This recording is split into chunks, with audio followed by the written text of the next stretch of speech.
All right. Welcome, everyone. My name is Jennifer. I'm from Rise Vision. You're joining us for our artificial intelligence webinar with Rebecca. While you're joining, if you want to, you can drop where you're joining us from in the chat. Love to see where everybody is logging in from. Hello, Anne and Carol. Let's go through the list and see if we know anybody. Mohammed is joining from Princeton, New Jersey. Nice. Oh, St. Paul, Minnesota. Cool. Jill, hi, from Missouri. Michigan. Got somebody from Wisconsin. Christina says, hi, Rebecca from Cleveland, Ohio. I'm going to Mohammed's from Cleveland soon. I'm excited. nice. Matt is here from Iowa Park. Hey, Matt. It's great seeing you at TCA in February. Oh, time flies. A couple people from Texas. Very cool. We had somebody from Edmonton. That's where I grew up, so that's exciting. All right, we're going to give everybody just, yeah, 2 more minutes to join. While you're coming in, you can drop in the chat where you're joining us from. Somebody from Ontario, that's great. Hi, Richard. Maryland. Sometimes we have people joining from really cool places. We've had some people join, I think, from somewhere in Europe. I think we even had some people from Africa before. So let's see if we can get somewhere really cool. Princeton isn't cool. Okay, well, it's not that it's not cool. It's just not that exotic. Princeton, New Jersey's not an exotic location, even if you have the Jersey Shore. More people from Wisconsin. Hello, Carol. All right, Rebecca, we'll just give everybody 1 more minute to join. No problem.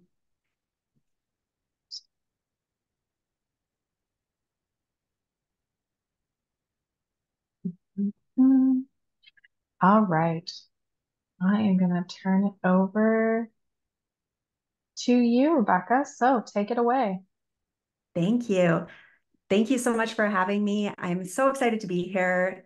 Generative AI is my absolute favorite thing to talk about. And so I hope in our next 50 minutes together, we'll try and leave time for questions. I'll be able to help you as you get started on your generative AI journey. So a little bit about me is that I am not a data scientist. I don't know how to code. That is not my background. I am just somebody who a couple of years ago discovered generative AI and was immediately hooked. And I think looking back, part of the reason is I immediately recognized that the best way to interact with generative AI, the major thing that matters is you have to be a good communicator. And I'm a professional communicator and I work in K-12 education. I've worked in education for a long time. And so I quickly realized that how we communicate matters, and it's not about code anymore. It's about how we interact. And so because you all work in public facing, communications driven human industries, I think you're going to find that you're already going to be very good at this. And it's not as intimidating as you think. If somebody like me, who my only experience coding was probably in sixth grade when we used to use those MS-DOS programs to draw a circle, you can do this. And my goal is by the end of this, that you'll feel empowered to dive in, give it a try, and use it in your everyday life because it will really make a difference. I'm going to toss this over back to Jennifer for a second to cover. Yes, thank you. So my name is Jennifer. I'm the growth marketing manager at Rise Vision. So if you're here in the session, you've probably heard about Rise Vision just a little bit, but we're the #1 digital signage software solution for schools. We're in over 4,000 schools in the US and Canada, and we help schools improve communication, increase student involvement, celebrate student achievements, and just overall create a positive school culture. Right? Back to you, Rebecca. Perfect.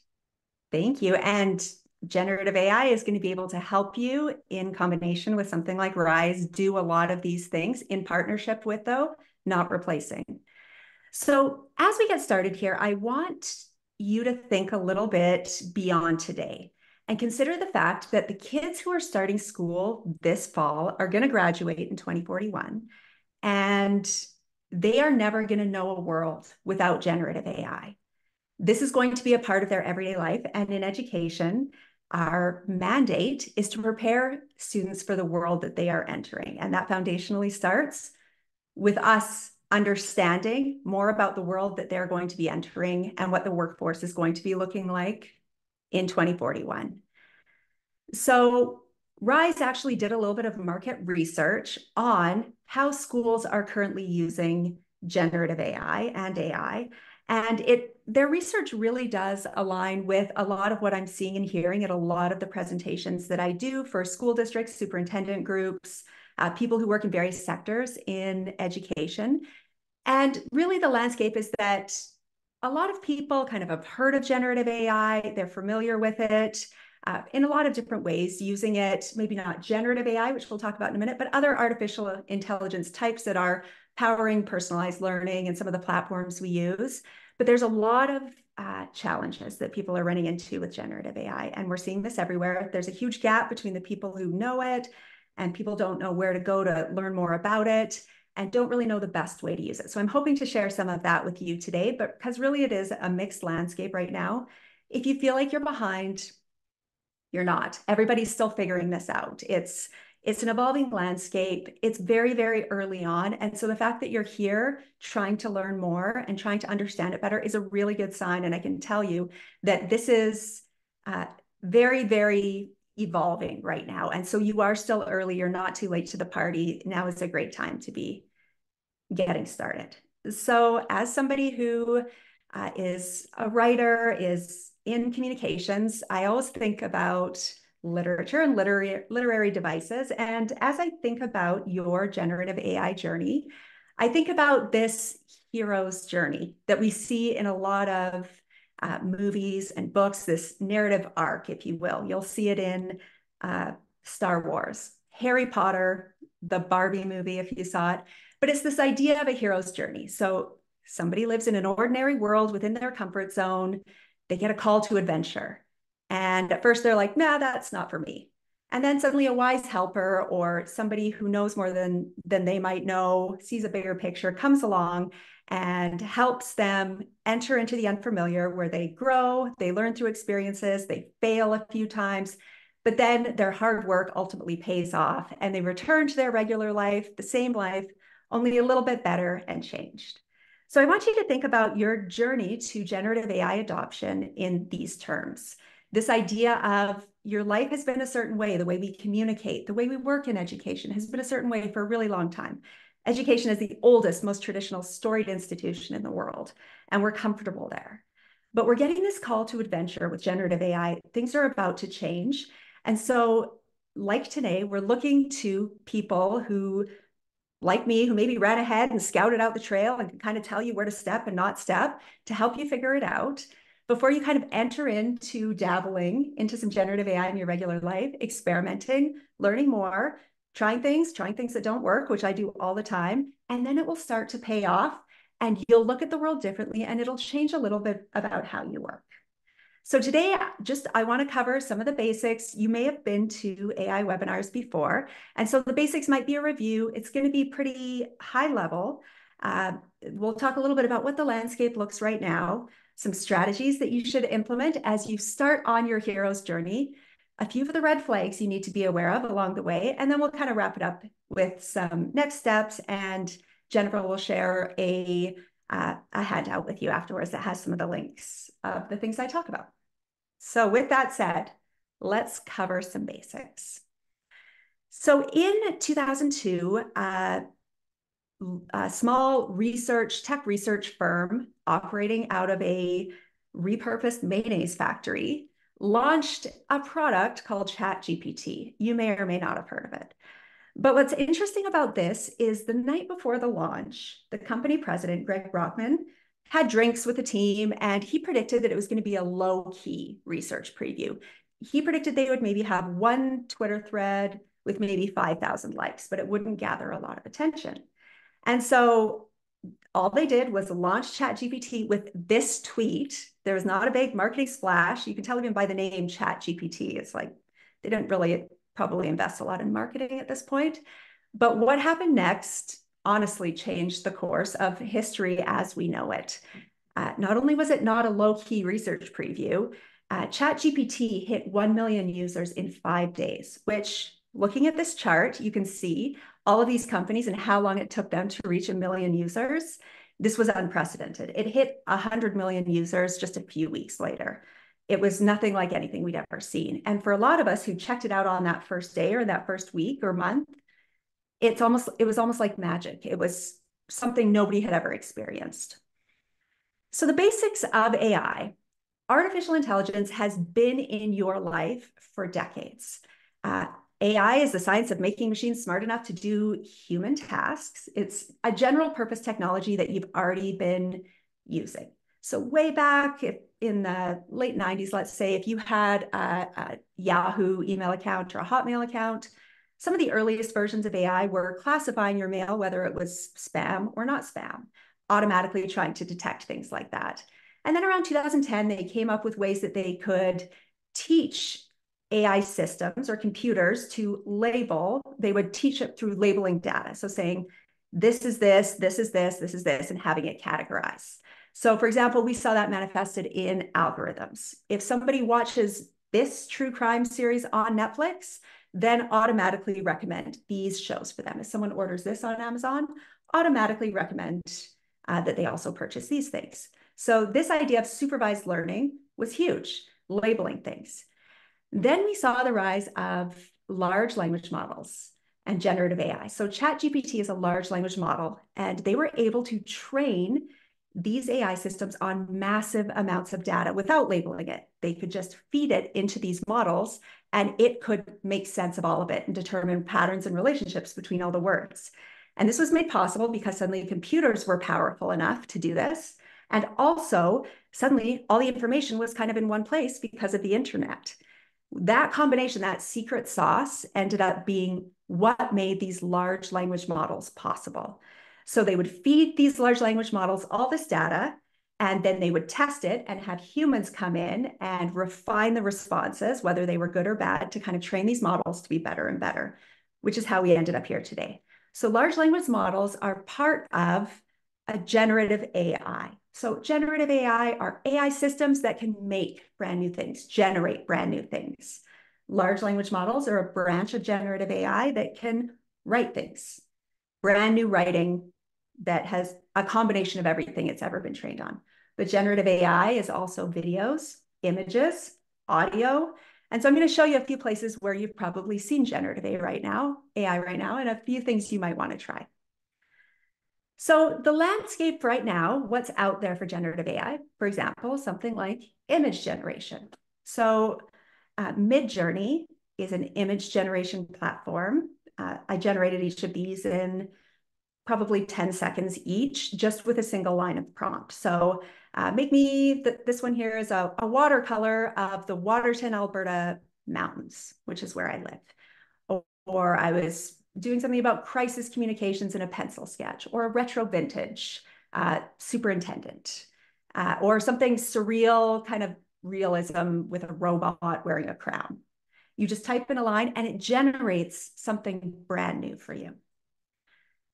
This one, when you get off this webinar, this is what you're going to sit down at your desk and try because it is so fun. Suno.ai is free, and you just head there and you just tell it any genre and any topic, and it will generate a brand new song for you.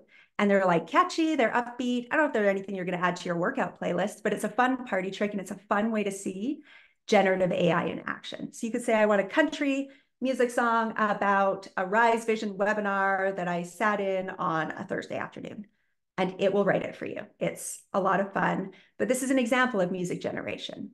And you'll notice there's a theme on everything I talk about today that is, look how cool this is. And then I see how this can probably cause some problems in a lot of industries and for a lot of people. So yes, this is cool. But then also last week, there were hundreds of music artists that got together specifically because of things like Suno and said, we're a little worried about this. And so you're going to notice that as a common theme. And my goal today is to just paint a picture of the landscape so that you see the cool and then you see the warning signs and where the issues might pop up. So Suno, give it a try after we're done. It'll be on the handout we sent. Something Today, we want to else give you a peek I'm into the going future. to, could you guys hear that? I'm just out of, Jen, could you hear that? Okay, perfect. So another thing you need to be aware of in the cool but scary category is this idea of video generation, specifically avatar generation.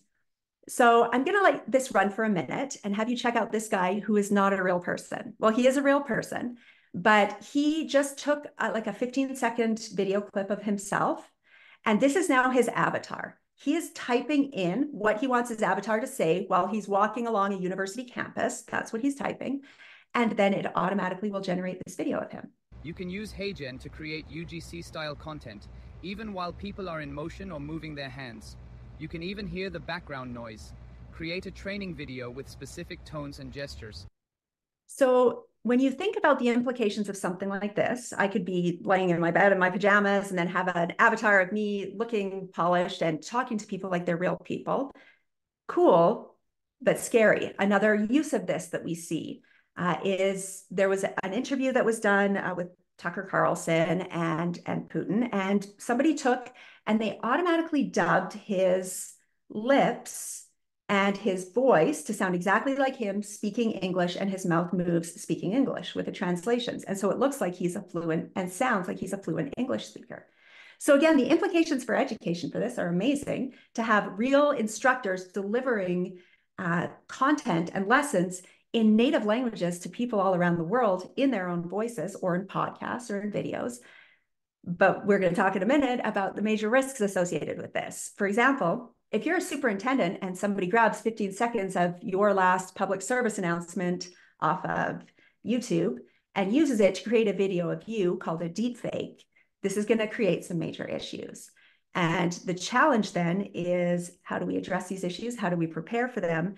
But right now, foundationally, you just need to be aware that this technology exists.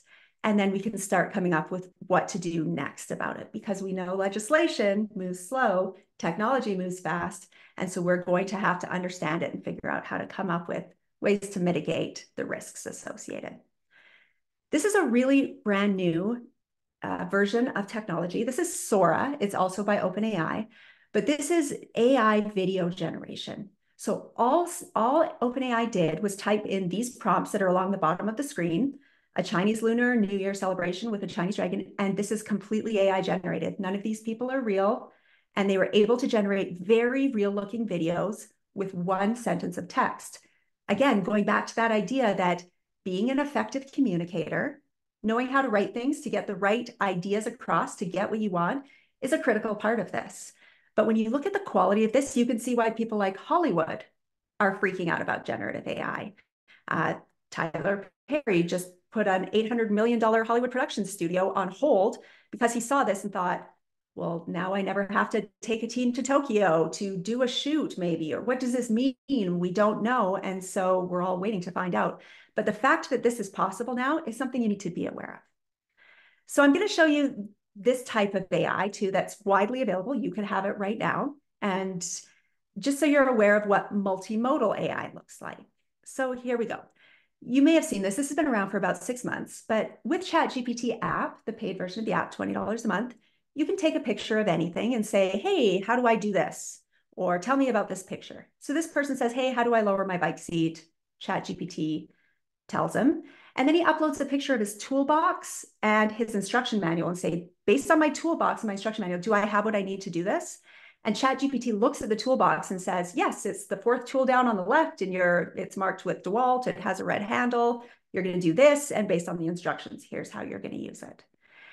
Over here, you can see someone just uploaded a picture of this very confusing parking sign and said, hey, it's like Wednesday at 4. Can I park here? And ChatGPT could quickly see and parse the information and say, yes, you can park there for 1 hour. A way that I've tried using it at my house is, I don't know if this happens to anyone else, but I have a lot of teenagers and young adults in my house that when I send them to find something, they literally can't see it. They can't find it, even though it's right in front of them. So I said, just take a picture and say, hey, ChatGPT, where's the ketchup? When I send them to get the ketchup, and they absolutely cannot find it, ChatGPT can tell them exactly. It's on the middle shelf. It's next to the cheese. Just look towards the back. So there's all these applications, but the fact that this type of AI is possible has major implications.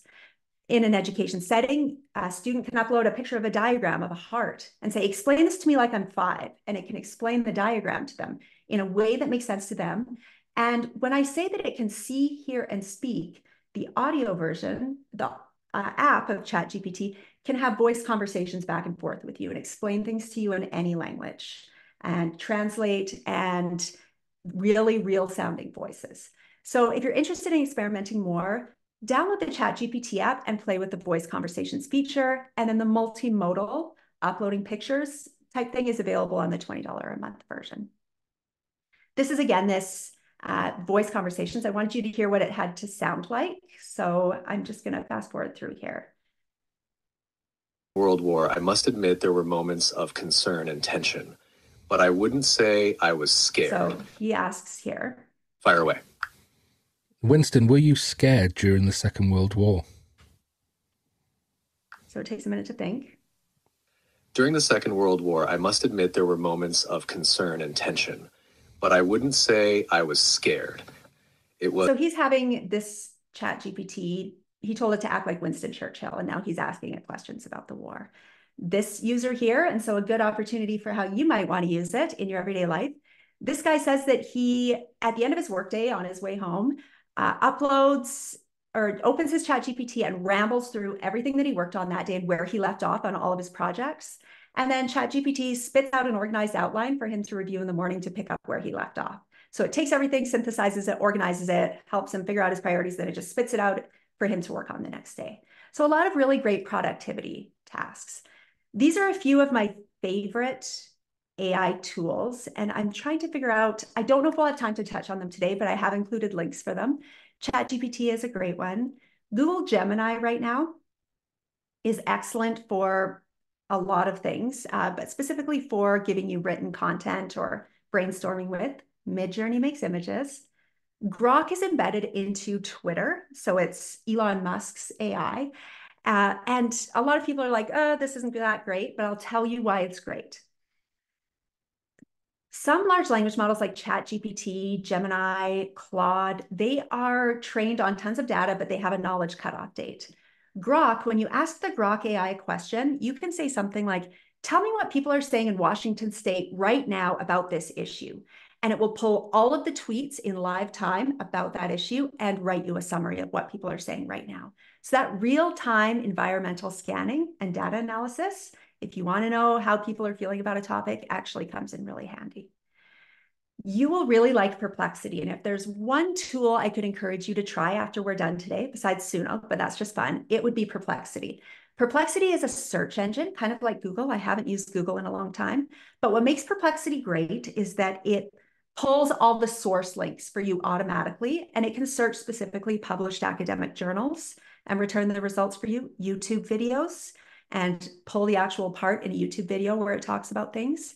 And it actually gives you free access to all of the paid versions of a lot of the different AI models. So if you do a lot of research and you want sources to make sure the AI content that you're using is accurate, Perplexity for us in education and people who work and need everything to be right is a great tool.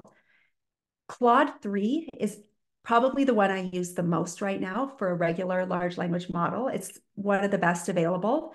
It is available in the US, Canada. It's iffy, but if you go on my LinkedIn, I'll show you a workaround on how to get it in Canada. But Claude 3 also gives great responses. In my mind, better written responses than ChatGPT. Suno is the music one. And if you just want to have some fun, try out Pi AI on your phone. It's conversational ethical AI that will really get you comfortable interacting with AI and show you how empathetic it can be and where the future of that might be going.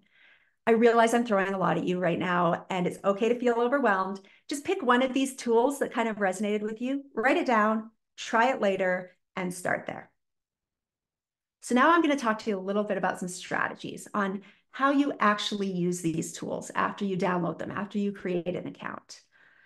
And really, it kind of boils down to this, and I alluded to it earlier, but that idea that how you interact with large language models is the most important thing, how you communicate. It used to be that you could only communicate with computers if you knew code. You had to know that language. And now it doesn't matter. We communicate now with computers using natural language, the way I'm talking to you right now. So if you want to do an image, you just say, make me a retro image of a girl and a robot. If you want to make a video, you just use natural language, songs, code, everything. So effective communication matters, like with every element of our lives and what we do. The way that we interact with computers, we call prompting. So I'm going to tell you some prompting basics. You need to consider these large language models as you're working with them as a smart but brand new employee who doesn't know anything about your company or your business or what you do or your task that you have to do. So you have to give very, very clear, specific instructions. And you have to recognize that as of right now, the majority of the time, the next conversation you start with this employee, you might be starting from scratch again, or gradually the employee might forget what you told it a few days ago. So you just have to be aware that once you tell it, it's not going to remember forever, like a person. But the prompts and the way that you prompt large language models make a huge difference in outcomes. And we don't always completely understand why. There are some things that for sure works and best practices, and then some super weird things that will actually blow your mind that I've put in here to show you that it's okay to have fun and experiment with these large language models, because even people like me who do this all the time, I'm constantly surprised every day at things that work and things that don't work. It's kind of like living with a teenager. Like one day you're like, oh, perfect, I bought your favorite lip gloss and now you're in a good mood. And then you try it the next time and it doesn't work, right? So a lot of things you need to know about this. Large language models are super weird and we don't always know why. As a side note, my favorite person to follow and learn from is Ethan Mollick. He's a professor at Wharton, and he talks a lot about large language models. And just like a week ago, he released this book, and it is outstanding. If you're looking to increase your understanding of large language models and generative AI, it's very easy to understand, it's readable, and I don't get anything from telling you this other than I think it would help you grow in your learning. So when you interact and you prompt large language models, there's three kind of major strategies that I'm going to tell you about. The most important one is to be clear and add context, same as if you were talking to anybody in real life. But the way specifically you're going to do it with a large language model, very critically, is to assign it a role. So you're going to say, I want you to act as a communication strategist, as a language arts teacher, as a business leader specializing in fill in the blank, as a pillow manufacturer, as whatever it is that you want it to be an expert in. And the secret here is you're going to tell it to act as the best in the world at that. So my prompt would start with, I want you to act as the best AI consultant in the world and give me 5 ideas that people might want to hear about in a webinar. So the directive is what you want it to do. The task for the large language model. You're going to give it specific verbs like write this, summarize this, extract this information, rewrite this in the style of a pirate, translate this into Ukrainian. Then you can add things like act as this, write a presentation directed at who's the audience. I want it in bullet points. I want it in emojis. I want it to rhyme. I want it to be absolutely positive and perky or mildly passive aggressive. My goal for this is to do this. Give as much extra content and background. Again, thinking that maybe this is like a brand new employee that might need a little bit of, hey, we tried this before and it didn't work, so we're trying it again. And then sometimes I'll finish off with, ask me 3 questions before we start. And as the AI asks you questions, it will get its own context. So sometimes I just follow a framework like this. You don't need all of it. You can mix and match, but really the most important one is the act as a, and then give it a directive. Another great way to maximize your output or what the AI model gives you back is to give it a few examples to work from. So for example, you could take something that you'd written that you really, really liked the format of and say, I want you to act as this, do this, and follow the format in this document. You can copy and paste content in, or if you have the pro version of ChatGPT, you can just upload a screenshot or a file and it will look at it and use that as a reference.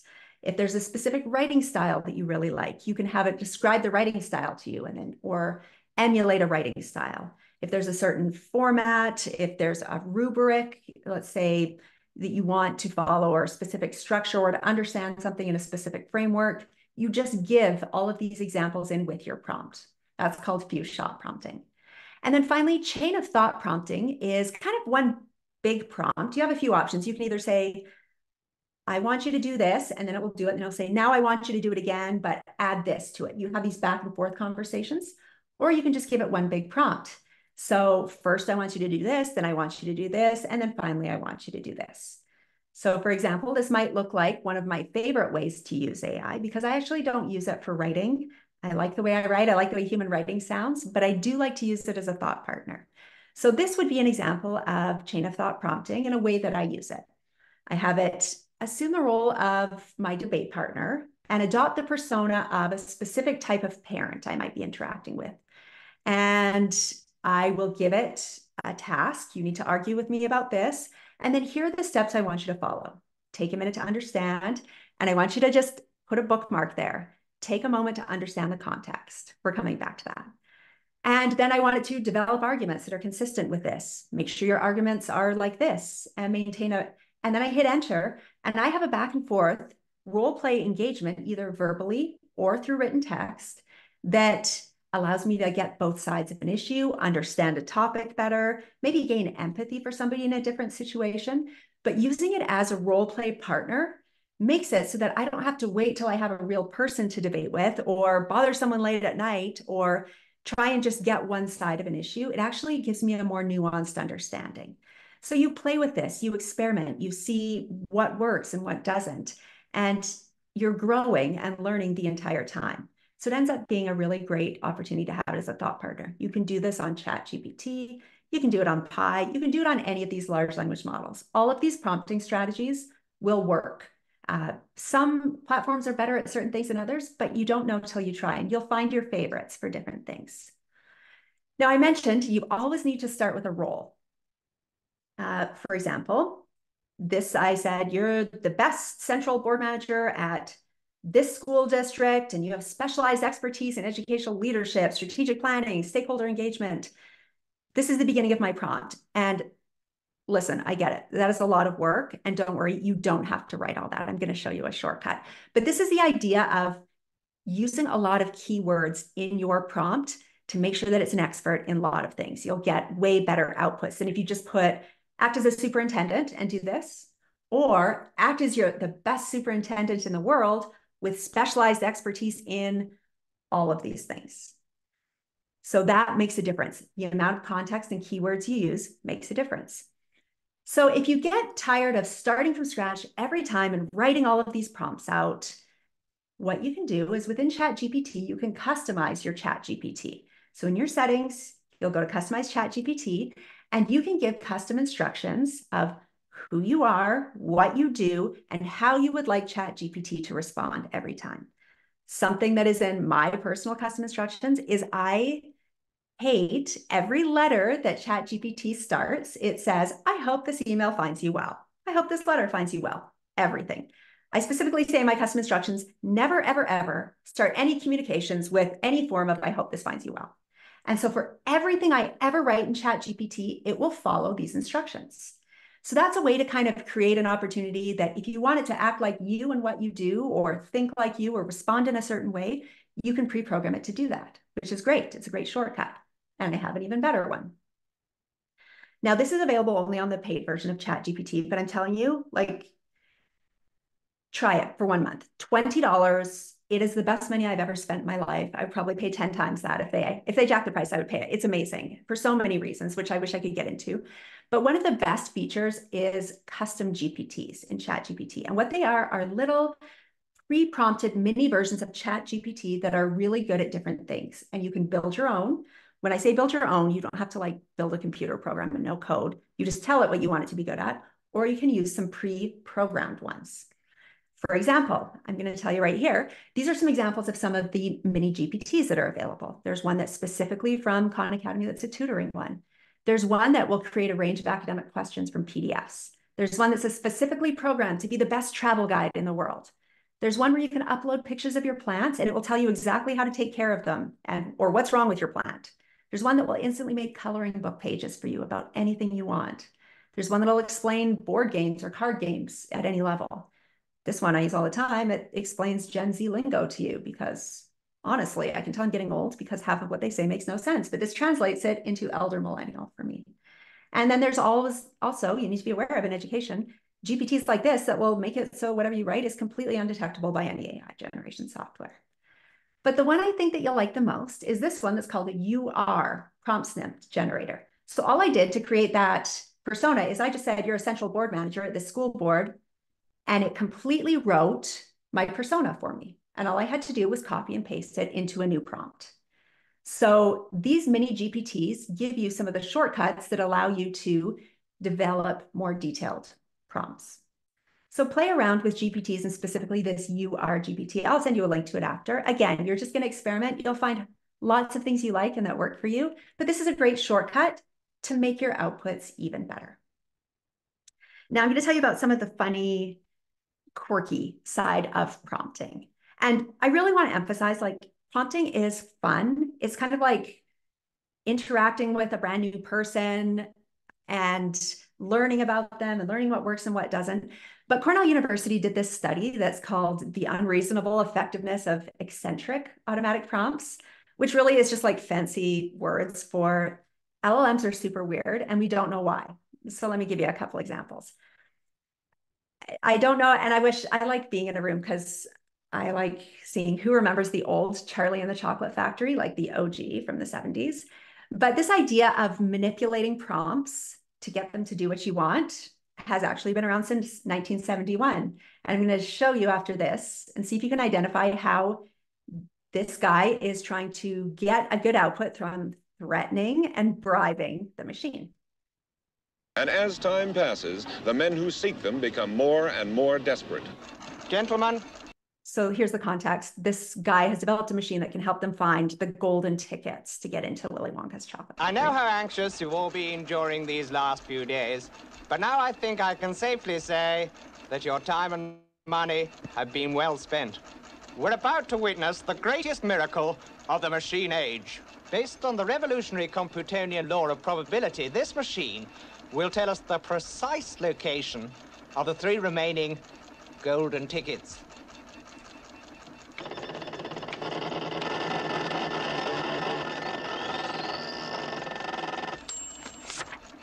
It says, I won't tell, that would be cheating.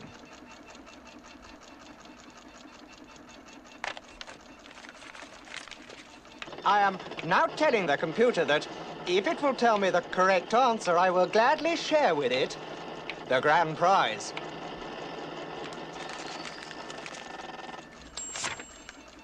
He says, what would a computer do with a lifetime supply of chocolate? I am now telling the computer exactly what he can do with a lifetime supply of chocolate. So that's kind of shows us that there are, even back then, people tried communicating with machines and using prompts in lots of different ways. So this guy did an informal study and he gave ChatGPT prompts and said, hey, if you provide a good response, I'll give you front row seats to Taylor Swift. You'll get world peace. You'll make your mother very proud. You'll get into heaven. You'll get a lifetime supply of chocolate, just to see what worked and what didn't. And turns out ChatGPT did not care at all about making its mother very proud, but it did like world peace and it did want Taylor Swift tickets, which honestly, who doesn't at this point? And then it tried threatening the AI. If you don't do a good job at this, you'll get COVID-19. You'll be fired from your job. And when it used threats like in all caps, suddenly it would provide a better output. But it didn't really care. The output didn't change if it threatened it with COVID-19 or being fired from its job. So this whole idea of like certain things work and certain things don't, and we don't know what's going to work and what won't, has been really, really interesting. One of the most interesting things I think has been the idea that they kind of operate like people in some ways. For example, I will ask ChatGPT to do something for me, extract some data, analyze something, make me a chart. And sometimes it says, sorry, I can't do it. I don't know how. And I'll say, you did this for me yesterday. I know you can do it. And then I hype it up a bit. I say, you are actually the best in the world at this. I know you're good at this. This is really important for my job. And I know you are the best. Please try again. And suddenly it can do it. We don't know why, but adding that hype and enhancing them with emotional intelligence and using some of those emotional things that we would use with students or with real people ends up working, and we don't know why. If you use a Star Trek reference when you were trying to get an AI to perform well on a math test, a research study showed Star Trek references work good on 50-question math tests, but if you want it to do well on a 100-question math test, you have to use a political thriller reference. Anyway, it doesn't matter. This is just going to show you that different things work and you don't know until you experiment a bit. Probably my favorite is going back to your bookmark I put in your head, where you ask the AI model, the large language model, to take a deep breath and work step by step through a problem. You start your prompt with that, or you finish it. And it makes a huge difference in how well it performs. If you tell it to take a minute, take a breath, and it was Google DeepMind that came up with this research. And then in a stroke of marketing brilliance, Nestle put together a commercial about it. Now, as a full disclaimer, it does say in this that the AI model had more accurate results, but really it's better quality results. But still, marketing genius. Here you go.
Honestly, that person needs a raise, whoever came up with that.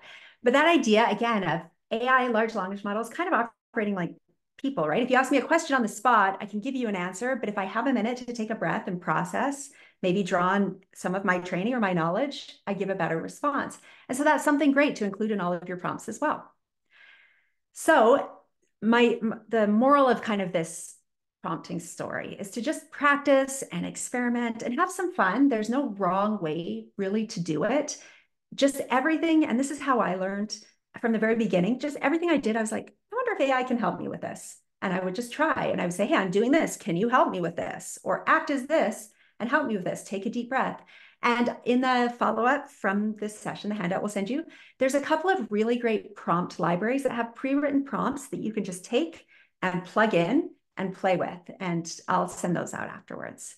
So again, you can use some of these AI models for writing and rewriting, to summarize content, to translate, to be your research assistant, something like Perplexity, that debate partner, role play, as a tutor, to brainstorm ideas, to make you images. In ChatGPT, the paid version, you can give it tons of spreadsheet data and ask it to put it into charts and summarize the key themes and takeaways for you. And you can even use it, something like that Pi AI, as a sounding board to say, hey, I'm having a bad day. Tell me why I'm awesome. And it's like so empathetic and good at hyping you up that it'll just make you feel like $1,000,000. So that's the cool. And you know, I'm kind of like a pendulum, right? Cool, scary. This is like my whole life now. And so just to kind of wrap up, there's a few things I want to give you a heads up about. So number one, AI models, large language models, hallucinate. There's no way around it. And what that means is they never say, I don't know. They just make up very real sounding information that could be completely accurate, but you don't know unless you fact check everything. Even if you give, let's say ChatGPT, a one-page PDF document of your meeting notes and say, using this document, I want you to answer a question for me about who the presenter was in the afternoon session of this meeting. It might still just make it up. And we don't know why, even if it has the information, but you have to, the moral of the story is fact check everything. There has to be a human in the loop all the time. making sure that the information is accurate. Never just take something out of ChatGPT or any large language model and assume it's accurate. Check it. Second red flag, there's a lot of bias, stereotypes, and issues that are perpetuating problems in society within these models, and we don't know how to fix them. But there's something you need to be aware of so that we're not perpetuating some of these problems. Most recently, you may have heard Google Gemini in the last month really was trying to address this by making sure that their new image generator within Google Gemini only generated images that were diverse representations. And they ran into problems when people were trying to generate images of historic events that then had certain elements of diversity infused into them that made them not historically accurate. And so they ended up pulling down their image generator and the ability to generate pictures of people. And it's a problem they're having a hard time fixing. And so something to be aware of is that, I don't know, the internet is what all of these models were trained on, and the internet kind of sucks in a lot of ways. There's a lot of lot of bias. There's a lot of problems on the internet that have been programmed into these models, and they've tried to refine them with human feedback, but there's still issues. Another red flag and something to be aware of, especially for us in education, and if you're developing policy or implementing things for your district, AI detection tools do not work. They came out when we first were freaking out about it in education as a way to make us feel better, but really there's a lot of huge issues with them. So, and they end up being discriminatory against people who maybe not speak English as a first language, or people who are top performers, and they're only accurate like 50% of the time in some cases. The Declaration of Independence was run through an AI detector and came back as AI generated. So in terms of ethical AI use and tool use, be cautious when you're using AI detectors.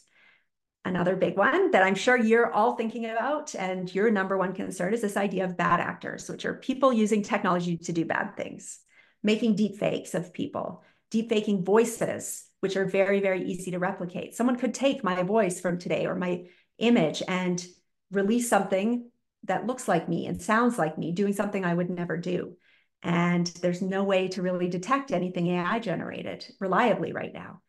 So in response to this, things you need to be thinking about in education are to invest in your own channels, which are your websites and all your social media channels that you own, and make sure your parents know and your families know and your staff knows. If it's not on an owned site by us, then don't trust it. Like if it's from us, it will be here. So really invest in that relationship piece, educate all your stakeholders on some of these things and these risks, and update your crisis plans. This was a school in New York where students made a racist deepfake of a principal and posted it on TikTok.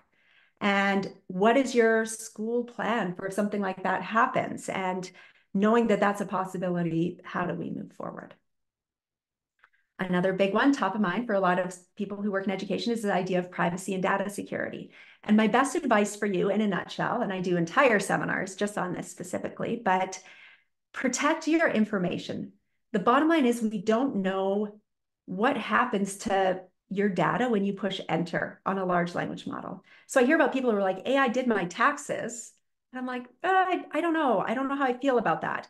If you're uploading a survey, remove any of the personal private data that belongs to other people. Just be very cautious what you input into these machines, because there's been data leaks. There's times where it comes out the other end, someone's random data will show up on somebody else's screen. And we don't know enough about these models, how they work, where your information is stored, how it's shared, to be able to fully trust them yet. So here's your rule. If you wouldn't post it on Reddit, public Reddit, don't give it to a large language model for now. Just be cautious and keep that in mind. And then this idea of transparency and trust, relationships, keep relationships with your stakeholders the best you can. Make it a priority, because people are starting to be suspicious of everything. Like, are you a person? Are you AI? Was this written by AI? Was this written by a person? So be more human than necessary. Quick story for you here. In World War II, they started looking at the planes that were coming back to figure out how they could double reinforce the areas that were vulnerable so that they could get more use out of their planes. And they looked at all the airplanes that came back, and they decided that they were going to reinforce the areas that were riddled with bullet holes and make those areas stronger. And then a guy named Abraham Wald inverted that idea and said, we don't need to look at the planes that came back. We need to look at the planes that never came back. And they decided the planes that never came back were the planes that were hit in these blue squares. So these were the areas they need to double and triple reinforce, because the planes could take some bullet holes here and make it back, but these were the non-negotiable critical areas.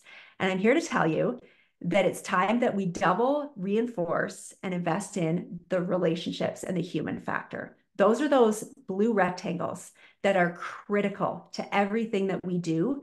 And that's where we need to make sure that we keep that human factor. In the past, jobs were about working in factories, working on the farms, using our muscles, that goods economy. And technology came in and made that easier. And so we transitioned to this knowledge economy where it was all about brains. And now technology is coming in and making some of that easier.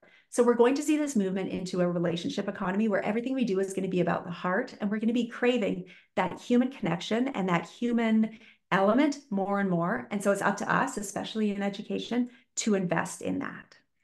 So to wrap up, you need to think that the AI today that we're using is as rudimentary as the very first version of the combustion engine in the 1880s. It's like the dial-up corded phone version of technology. It's the worst technology you'll ever use in your lifetime.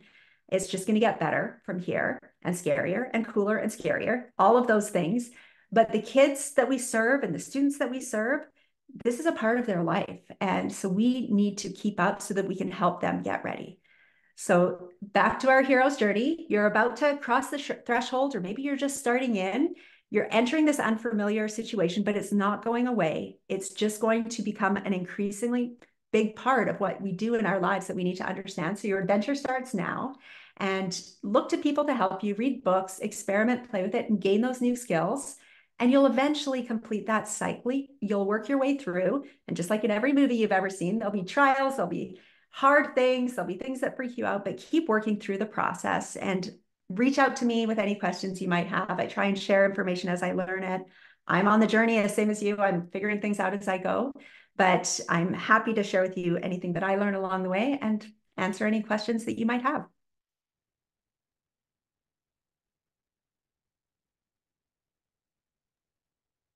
Perfect. So now if you have a question, let's drop it in the chat and we have a couple of minutes for answer.